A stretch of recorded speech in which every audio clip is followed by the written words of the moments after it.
А за каква акција? Каде имаш акција за уривање на легални објекти? Може да ми кажете?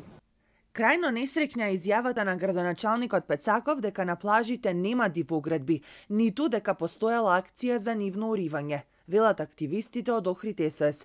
Драгана Велковска му порачува на градоначалникот да ретерира од ваквите изјави и да продолжи да работи во интерес на регионот под заштита на УНЕСКО.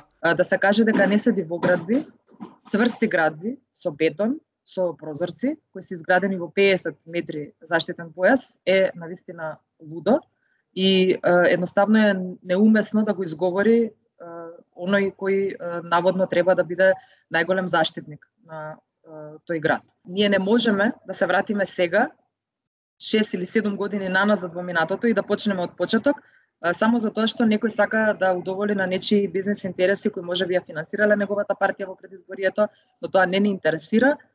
Значи, јавниот интерес е прв, кој мора да биде заштитен и секој кој е на таква одговорна функција е должен така и да се однесува.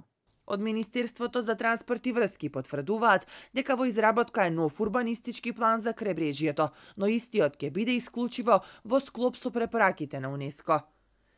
Се работи на урбанистички план од државно значење кој се изработува со цел ставање на ред, запирање на узурпирањето на Охридското крајбрежје и негова целосна заштита согласно препораките од УНЕСКО, а во овој момент се собираат податоци од Агенцијата за катастар на недвижности. Во овој план целосно ќе бидат вклопени препораките на УНЕСКО, со што ќе се заштити крајбрежјето на Охридското езеро.